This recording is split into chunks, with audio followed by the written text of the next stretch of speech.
Debemos entender que el judaísmo, y esta es una breve aclaración antes de empezar, debemos entenderlo como una religión igual o casi similar al cristianismo. Sí, similar. Disculpen la equivocación. Entonces, como ambas pueden tener ciertas similitudes, como en el cristianismo están los evangélicos, están los protestantes, está el neocristianismo, hay diferentes concepciones de la Biblia que tienen los cristianos, diferentes tradiciones, diferentes cultos y diferentes creencias que pueden variar unas con otras. Eso mismo aplica con la religión judía, sobre todo con la concepción de la muerte y las concepciones, sus ritos y todas sus tradiciones, dependiendo de si es un grupo más laxo o si es un grupo más ortodoxo. Pero hay que tener en cuenta de que vamos a usar un concepto de la muerte previo a esta y lo vamos a tomar como si fuese algo que pueden tener en común, que pueden tener sus detallitos diferenciales, pero que en esencia siguen siendo los mismos. La concepción de la vida sería de que tú provienes de un trozo de tierra, un común y corriente, y el cual Dios te infundió parte de su divinidad, te dio respiración divina, te dio esencia para que de esa tierra tú pudieses tener existencia y tú pudieses, bueno, tener vida. Al momento en que estos dos elementos se juntan, se forma el Nefesh Hayah, la persona viva. Y esta persona, y cito, la puso en señorear sobre su creación. Esto indica que Dios creó al hombre a propósito y con un propósito. Es por eso que al momento de tener un propósito, una razón de existencia, el ser humano tiene una razón de vivir. Al momento de tener este propósito, se enseña de que todo hombre tiene una misión en la vida, el cual ese debe ser su punto central de fijarse en lo que va a hacer por lo que sea que tenga que vivir. Entonces, la muerte no sería como una forma de ver el final de la vida, sino es una parte de la vida misma que te llevará a otra, aún más allá. No es como, no se percibe tanto con un miedo generalizado, sino que se le ve como una transición, transición entre comillas, si se le puede entender. Y me vuelvo a remitir a las creencias que tienen los judíos dependiendo de las comunidades. Hay comunidades, por ejemplo, no puedes comparar las mismas que viven en Israel que en otra parte del mundo, digamos Nueva York. Hay comunidades judías que son más ortodoxas y que siguen al pie de la letra las indicaciones de Dios.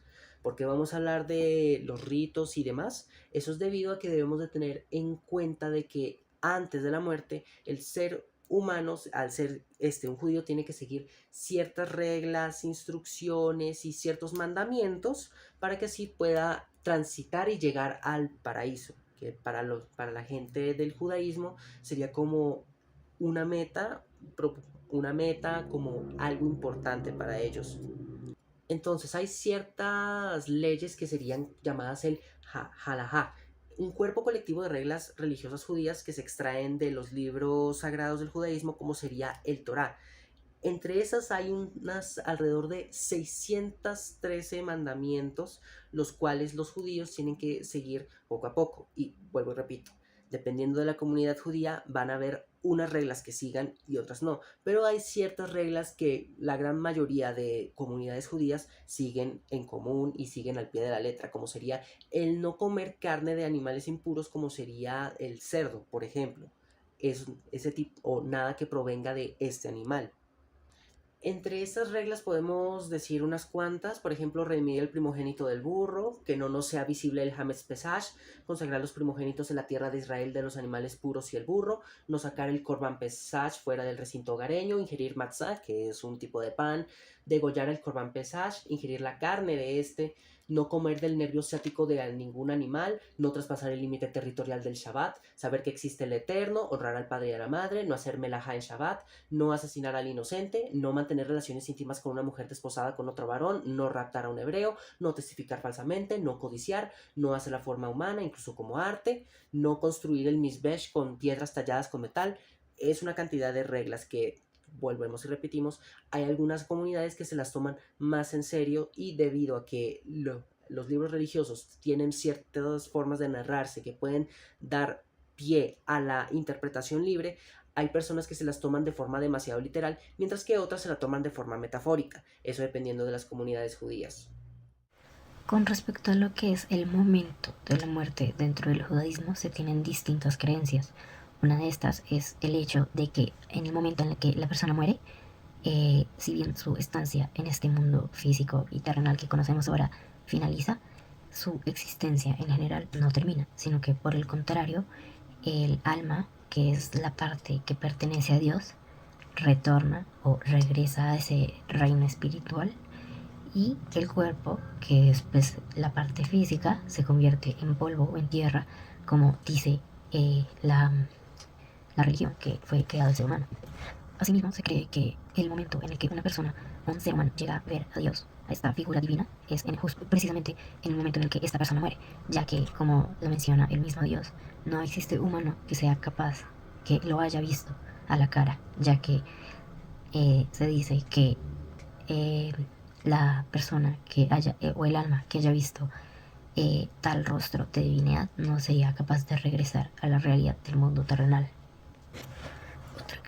Otra creencia es que en el momento en el que la persona muere, el alma o la persona como tal sabe lo que está pasando a su alrededor, ya sea, por ejemplo, que las personas coman enfrente del cuerpo de la persona fallecida, cosa que se considera una falta de respeto para con el difunto.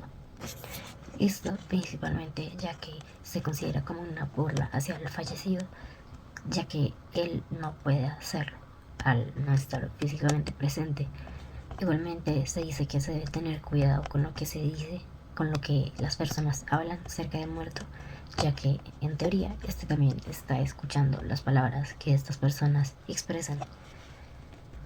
Finalmente, y creo que una de las ideas más importantes dentro de esta religión y bajo las que se sientan las bases de lo que debería ser una persona judía o una persona que quiera pertenecer a alguna de las variantes de esta religión, es el hecho de que en el momento de la muerte no solo se llega hacia un más allá en específico, sino que para poder alcanzar ese más allá ideal, esa utopía, primero se debe atravesar por un juicio final, por una última juzga, por un último momento en el que a la persona se le va a juzgar por sus actos, ya sea de bondad o de maldad. Un momento en el que la persona va a poder reflexionar en torno a su vida y aceptar sus culpas o absolverse de sus pecados. Y esto es lo que ya sea le permitirá ir hacia un más allá utópico ideal, que cosa que es esencial para los judíos, el hecho de saber a dónde irán y cómo irán, ya que prefieren ir al lado de su Dios, al paraíso, y poder descansar en la paz eterna, al igual que sus familiares. En el judaísmo existen 6 etapas en la tradición post-mortem. La primera es una que ocurre antes del entierro, que es lo que ellos denominan la purificación de los cuerpos, que es como que los lavan y eso. La siguiente es propiamente pues el entierro, como el rito funerario. La tercera vendría siendo algo que ellos llaman el periodo de lamentación, que son los primeros 3 días posteriores al entierro. La cuarta es lo que ellos denominan el Shiva, que ya se extiende un poquito más, son los primeros 7 días después del entierro. Después de esto viene el Sheloshim, que es básicamente pues ya más extendido, los primeros 30 días después del entierro. Y ya por último sería la etapa pues del año de duelo, que ellos prestan un año de duelo. Antes del entierro, el cadáver se debe lavar o purificar, los hombres a los hombres y las mujeres a las mujeres. Luego se debe envolver el cuerpo en un sudario blanco. La cremación está prohibida y la sepultura debe realizarse en tierra. En el entierro, los familiares directos se desgarran una prenda llamada cría como forma de expresar su dolor. Dicha vestimenta se sigue usando durante las posteriores semanas. Durante la lamentación, el enlutado permanece en su casa, expresando su dolor al vestir ropas rasgadas, sentándose en un lugar bajo, usando sandalias, absteniéndose de rasurarse, no arreglándose y recitando el Kadish, que es una especie de oración judía. Las mujeres no pueden usar cosméticos. Lo siguiente es el Shiva, donde continúa la prohibición de rasurarse y vestir ropas rasgadas. Es obligación, pero ya es posible relacionarse con otra gente que les expresa sus condolencias. Mientras se guarda Shiva, los dolientes deben evitar salir de la casa o usar cualquier forma de entretenimiento, como la televisión o la radio. El propósito de Shiva es reconocer, en lugar de reprimir, los sentimientos de dolor y tristeza.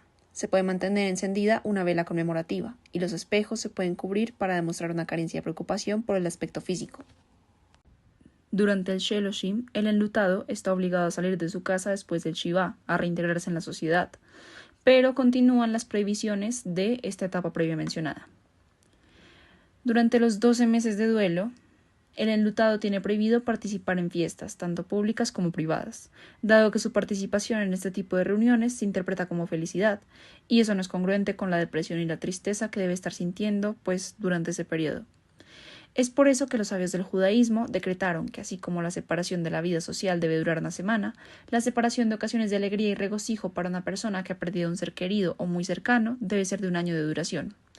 Al final del año de duelo, el enlutado debe recordar a su ser querido en Iskor o en su Yortzais, que es como se denomina al aniversario de fallecimiento. Sin embargo, en la tradición judía se reprueba a la persona que desee seguir el duelo después de este periodo decretado. Es importante aclarar que para el judaísmo la muerte se da cuando se cumple con la misión de Dios, sea cual sea. Muchas veces no hay claritud sobre la que fue, pero se estima que cuando se cumple la persona muere.